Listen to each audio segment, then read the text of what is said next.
번째 사연 읽어드리겠습니다. 저는 아직도 독립을 못해 가족과 함께 살고 있는 27살 직장인 여자입니다. 저희 가족들은 저에게 가족이니까 얘기해 주는 거야 라는 말로 너무 큰 상처를 주곤 합니다. 제가 살집이 조금 있는 편인데요. 고도비만은 아니고 과체중 정도죠. 언니는 마른 편이라 그런지 제게 살에 대한 지적을 참 많이 합니다. 몸에 조금 달라붙는 옷만 입어도 언니는 재순아, 너 그옷 입지 마.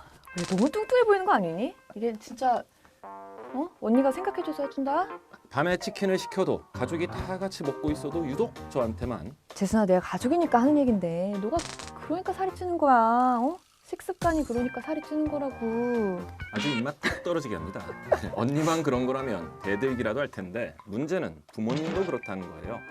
제가 작은 회사에서 일반 사무직 업무를 하고 있는데 남자친구가 같은 회사 팀장이거든요. 야, 그 남자랑 결혼하면 안 돼. 야, 회사 잡지, 미래 없지. 너랑 야, 적어도 너보다는 연봉 100만 원 더 받는 사람이랑 만나라 좀. 집도 잘 사는 것도 아니라며. 야, 절대 결혼 안 돼. 연애만 해. 언니니까 얘기하는 거야. 저희 집이 잘 살고 제 직장이 좋기라도 하다면 이해라도 하겠는데 같은 회사 다니고 저희 집도 그렇게 잘 사는 집은 아니거든요. 그래서 정말 이해가 안 가요. 제게 스트레스를 주는 말을 할 때마다 꼭 가족이니까 얘기해 주는 거야 라는 얘기를 덧붙이는데 가족끼리는 상처 줘도 되는 건가요?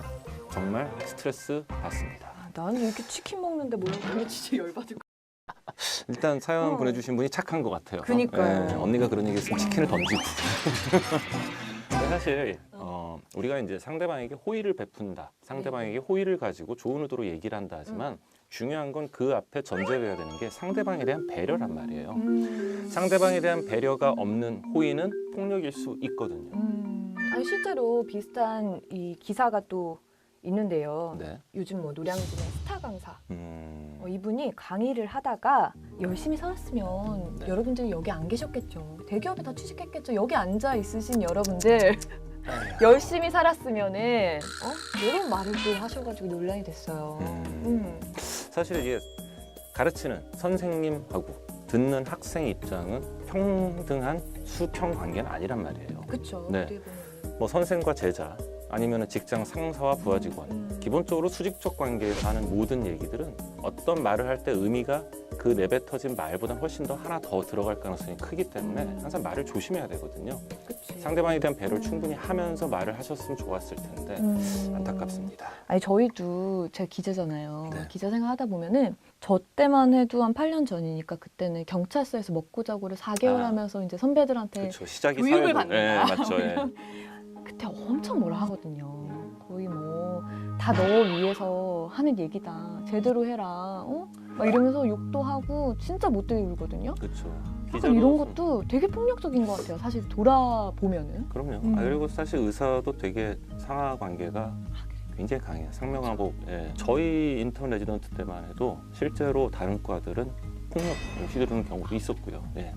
이제 정신과 같은 경우에는 언어 폭력이죠.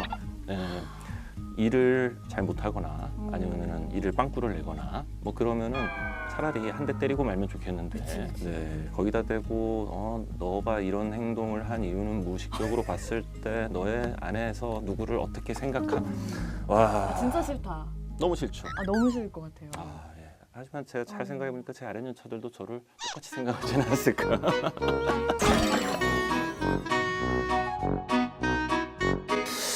근데 사실 이게 가까운 사이, 특히 가족일수록 조심해야 되는 이유가 그 우리가 예를 들면 그냥 내가 타인이라고 내 안에서 규정 지은 상대들 있잖아요. 네. 뭐 지나가다 우연히 만난 사람, 아니면 정말로 내가 잘 모르는 사람이 나에게 어떤 얘기를 했건 지인이라 하더라도 감정의 거리가 가깝지 않은 사람들이 한 얘기는 그렇게 크게 우리가 의미를 두질 않거든요.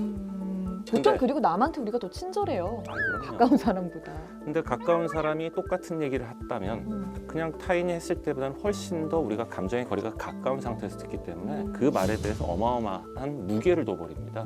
즉 듣고 스쳐 지나갈 수 있는 얘기조차도 상처가 되는 마당에 얘기하신 대로 가까운 사이일수록 기본적인 예의나 매너를 안 지키다 보니 더 심한 말이 오니까 그 심한 말에 대해서는 더 무게가 더 두어지고 그럼 결국 상처는 2배, 3배가 돼서 나에게 오는 거거든요. 가족일수록 가까운 사이일수록 반드시 지켜야 되는 기본적인 예의는 존재한다라고 생각을 합니다. 진짜 명쾌하네요. 근데 그럼 이 사연의 이분 네. 이 문제를 해결하려면은 뭐 대화를 해야 되나요? 아니면은 이게 대화에서 또 문제가 생긴 또 이런 케이스잖아요. 이 경우에는 좀 독립을 해야 되나? 떨어져 사실 있는 게 좋을까요? 일단 이제 음. 순서대로 생각을 해봐야 되는데 첫째는 언니가 날 위해서 하는 얘기 그리고 부모님이 날 위해서 하는 얘기라 하더라도 나는 엄연히 상처받고 있다. 나는 그걸로 인해서 마음이 많이 힘들다는 표현을 명확하게 해야 됩니다. 아 본인의 의사 표현을 아, 명확하게 그럼요. 해야 된다. 그랬을 때 아 몰랐다 미안하다라고 나가면 다행인 거고요. 음. 그게 아니라 너는 그런 거 가지고 뭐 상처를 받니? 그래, 우리는 내가 너 다 좋으라고 네 했는데 이렇게 대화가 얘기하면 이 정도로 어떡해. 통하지 않을 때는 당연히 독립을 해야죠. 오히려 그냥 떨어져 있는 게. 사실 이제 상담을 받으러 오시는 분들 중에서 종종 있어요. 상담을 받으러 오시는 분들이 힘들어하는 상대가 절대 남이 아니에요. 그렇죠. 상당수는 가족입니다. 부모 혹은 배우자 혹은 자식들이거든요. 근데 저는 그런 얘기를 합니다. 내가 이렇게 힘들고 상처받는다는 얘기를 상대방에게 명백하게 표현을 하고 그럼에도 불구하고 상대방이 변할 가능성이 없거나 변화되지 않는 모습을 계속 보일 때는 가족이라고 꼭 보고 살 필요는 없다라고 얘기를 합니다. 단 그런 성향이 안 되는 분들이 있어요. 가족이라고 어떻게 부모님을 안 봐요? 어떻게 네네. 그런 죄책감 사실은 저는 필요 없는 죄책감이라고 생각하는데 그런 죄책감을 감당할 수 있다면 가족이라고 안 보고 사는 것도 괜찮은 방법 중 하나라고 생각해요. 그렇구나. 네. 상처받는 가족을 과연 가족이라고 할 수 있을까? 우리가 이렇게 가족이란 테두리 혹은 부모 자식 간의 관계에 얽매이다 보니까 계속 상처받으면서도 그 옆을 못 떠나고 이렇게 맴도는 경우도 상당히 많거든요. 네네. 그러지 않는 것이 오히려 본인을 지키는 길이라고 생각합니다.